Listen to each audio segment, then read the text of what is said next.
Vous écoutez Culture Média et Philippe Vandel place à votre invité culture jusqu'à 11h. Bonjour Jacques Weber. Bonjour. Comédien prolifique au cinéma, vous êtes tourné sous la direction de Costa Gavras, Luce Buñuel, Molinaro, Granier de Fer et même Alain Chabat. Au théâtre, c'est tout aussi impressionnant. Vous avez joué avec Planchon, Savary, Jean-Louis Barrault. Après avoir refusé d'entrer à la Comédie Française, vous étiez venu nous parler il y a 3 saisons d'une pièce hors norme. Ça s'appelait Architecture. C'était au Bouffe du Nord déjà, avec Emmanuel Béard, Anne Brochet, Denis Podalides, Stanislas Nordet. Pourquoi j'en parle ? Car c'était une pièce signée Pascal Rambert, qui est l'auteur francophone le plus joué dans le monde. Et là, vous récidivez avec un texte du même Pascal Rambert, ça s'appelle Rangé, seul en scène, qu'il a écrit pour vous. Ce spectacle a une histoire. Racontez, comment ça s'est fait ce projet ? Oui, c'était un désir mutuel qui venait de très loin, puisque j'ai connu Pascal tout débutant, tout jeune, et puis après je l'ai retrouvé bien longtemps après, comme ça se passe souvent dans notre métier, avec des grands abandons, des grands oublis. Et puis on s'est retrouvés dans l'architecture et il y avait un désir mutuel de retravailler ensemble. Et donc il m'a dit, je vais t'écrire une pièce pour toi. Ce qu'il fait d'ailleurs la plupart du temps lorsqu'il aime les acteurs. Et c'est comme ça qu'il travaille. Mais je ne savais pas du tout de quoi il retournerait. Donc on a commencé à discuter, on discutait. Et puis un jour, ce qui était très amusant, c'est une anecdote autour de Federer qui, en tout cas, moi j'estime que c'est à peu près là où quelque chose est né, puisque je racontais que Federer était un type naturellement surdoué, ça on s'en doute, mais qui était parfaitement colérique, absolument hyper nerveux, enfin qui cassait des raquettes comme un fou quand il était jeune, et qu'un jour il a décidé c'est l'histoire qui raconte ça, ranger sa chambre. Et je trouve que cette expression ranger sa chambre pour exprimer que d'un seul coup on va dire on va commencer par le plus petit pour aller vers le plus grand, se calmer, bien régir tout ça. Je racontais ça à Pascal, il me dit tiens, ranger, ça sera le titre de ta pièce. Un type arrivé à ton âge, 73 ans, décide de ranger sa vie à la suite d'un drame qui est la perte de sa femme. Voilà. Mais attendez, c'est parti de là. Moi j'ai cru qu'il avait écrit un texte pour vous. Et qu'ensuite est arrivée cette anecdote qui a donné le titre à la pièce. Où est-ce qu'il s'est dit, tiens, je vais faire l'histoire d'un écrivain qui, au soir de sa vie, range ses affaires. Il y avait de toute façon un vrai désir de faire quelque chose ensemble, de faire une pièce ensemble. Ouais. D'ailleurs, j'étais apeuré par le fait du monologue. Ça me faisait un peu peur. Je me disais, ce serait peut-être mieux de partager ça avec une actrice ou un autre acteur, ou plus, voilà. Et puis il m'a dit, non, j'ai une idée, tu vas parler à une photo, à une présence. Ça évitera le côté directement monologue, s'adressant au 4e mur. Et puis on a commencé comme ça, mais je ne savais pas où il voulait aller. Et c'est ça qui est merveilleux, c'est que naturellement c'est écrit pour moi, mais quand j'ai découvert le texte, ça avait tout autant, ça avait peut-être même plus à voir avec lui qu'avec moi, si ce n'est qu'il y avait une réalité prégnante. Ô combien, c'est que j'ai 73 ans et que je jouais un homme de 73 ans, donc on a une vision commune de l'existence. Au moins vous êtes dans le personnage. Je vais le résumer à grands traits avant qu'on entende. Il y a un teaser qui a été fait. C'est un écrivain au crépuscule de sa vie. Il est dans un très bel hôtel à Hong Kong, vue sublime, mais personne avec qui partager cette vue. Il s'adresse à une femme décédée il y a 1 an. On écoute le teaser et on en parle. C'est fou d'avoir tant vécu dans l'autre et de découvrir, quand il s'en va, qu'on n'est rien. Je n'ai pas pleuré depuis que tu es morte. J'y arrive pas. J'aimerais bien y arriver ce soir, que je sois délivré de ma peine, que mon chagrin sorte. Pourquoi je n'arrive pas à pleurer ? Dans le café, il y avait cette chanson sur laquelle nous avons tellement dansé dans les années 80, souvent ivre, défoncé et nu. Ça fait toujours bizarre de s'entendre. Ouais. Vous avez il y a des notes là extrêmement tristes et nostalgiques, alors même que je crois que ce qui est important, c'est que c'est d'abord et avant tout un chant d'amour pour une femme et que ça a quelque chose de profondément vivant, de gai. Oui, on n'est pas dans le pathos. Non, jamais. En plus, si vous voulez, comme il a décidé de mettre fin à ses jours, il a trouvé la solution, comme dirait l'autre. D'ailleurs, très souvent, vous le savez, les suicidés sont des gens qui, vous les voyez la veille, vous trouvez qu'ils vont très bien. Vous savez quoi ? Alors non, je ne sais pas du tout. Non, mais je n'ai jamais rencontré de suicidé.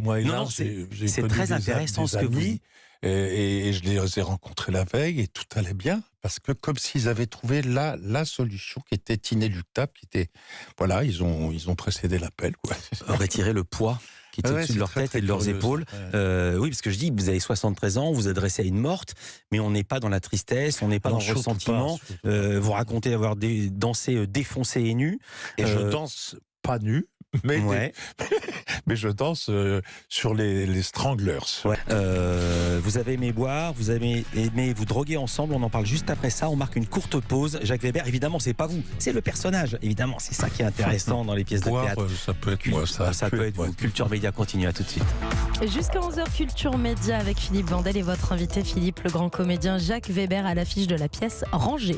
C'est un seul en scène, ça sera en tournée dans toute la France après avoir triomphé d'abord au théâtre à Paris.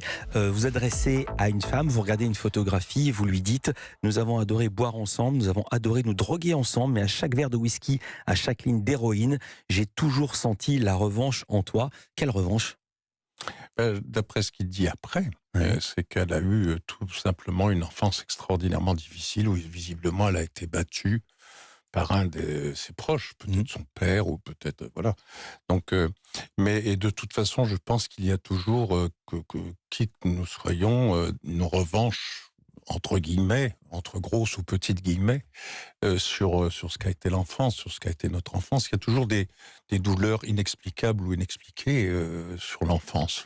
Vous prenez une Secret. revanche, vous prenez vous-même une revanche sur Moi, votre je sais enfance que en faisant ce métier. Je prends une revanche en faisant ce métier. Alors, elle est d'un ordre, elle est peut-être le fait qu'on ne me considérait pas. J'étais très mauvais élève. Voilà, j'étais pas du tout, j'avais pas trouvé ma voie, comme on dit bêtement. Et puis, une fois que je l'ai trouvée, j'ai été accepté, adopté. Mais ça reste là, ce truc qui grince entre vos parents, votre milieu et vous-même, quoi. Voilà. C'est drôle parce que justement, le comédien que vous incarnez, l'écrivain que vous incarnez, il a des honneurs, il a un prix. En même temps, il se met à distance de ce prix, il sait ce que valent ces choses-là. C'est une mise en scène de Pascal Rambert, qui lui-même a écrit le texte. Comment décrire le plateau, qui est absolument magnifique? C'est une chambre d'hôtel, mais c'est en même temps une capsule spatiale. On pourrait se croire dans Cosmos 99. Il s'est directement inspiré de nombreux voyages qu'il a fait, parce qu'il a été joué dans le monde entier. Et c'est vrai que quand vous allez à Séoul, ça m'est arrivé à Hong Kong, vous avez souvent des espèces d'hôtels comme ça, absolument nickel, mais glacial. Mais ce qu'il y a de très important là sur le plan du théâtre, dans ce décor, c'est que on ne peut pas jouer ce qu'on appelle, nous, le quatrième mur. C'est-à-dire, on ne peut pas jouer à la face, on ne peut pas jouer vers le public. On est littéralement enfermé dans cette boîte. D'ailleurs, il y a des espèces de colonnes en métal sur le devant, sur le quatrième mur, ce qui fait qu'on a l'impression... J'ai vu, c'est comme si on était à l'extérieur. Je vais décrire pour les gens qui ne l'ont pas vu. C'est comme si on était à l'extérieur sur un drone, en train de voir un type dans une chambre d'hôtel, mais tout en voyant la vitre. Exactement. On voit les vitres, on voit l'huisserie. Voilà, c'est exactement ça. Et ça c'est assez peu fréquent au théâtre, et c'est très très agréable pour l'interprétation. Pascal Rambert l'a écrit pour vous ce texte, on l'a dit. Qu'est-ce qu'il y a de vous dans ce personnage d'écrivain? D'abord, votre femme est toujours de ce monde. Oui, ça c'est très très important. Heureusement. Oui, non, mais ça a fait une inspiration comme celle-ci. On va le dire, que les gens ne s'inquiètent pas pour vous. La chose, c'est ce que je vous ai dit, c'est que à 73 ans, on a quand même une tentation de faire le point, à peu près tous les jours d'ailleurs. Est-ce que vous avez rangé votre chambre pour reprendre l'allégorie? J'essaie, mais c'est toujours autant le bordel, même peut-être de plus en plus. Parce que non, mais dans votre tête, est-ce que vous avez mis les affaires en ordre, Jacques Weber? Je crois...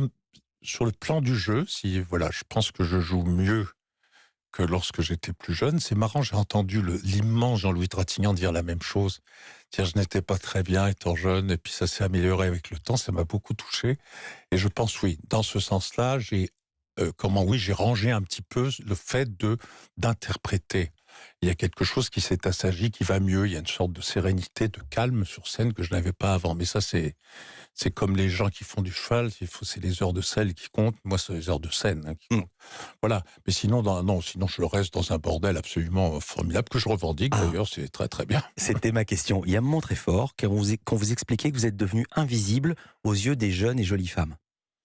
Ah, ça, c'est un moment. Ça m'a rappelé une lecture qui m'avait foudroyé. quand j'avais 60, 65 ans, c'était au-delà de cette limite. Votre ticket n'est plus valable. Romain Gary. Bah, c'est ça le sujet. Et c'est tout à fait, et la façon dont l'écrit Pascal Rambert, c'est vraiment tout à fait bouleversant, car c'est vrai, du jour au lendemain, voilà, vous êtes habitué au regard féminin, à cette espèce de séduction qui rôde, qui frôle, qui s'ouvrira ou non, ou se refermera très vite, mais toujours est-il que c'est là, c'est palpitant. Et puis d'un seul coup, vous voyez qu'il y a un regard, que ça regarde, mais que rien ne se passe. Tout est fini, tout est passé ailleurs.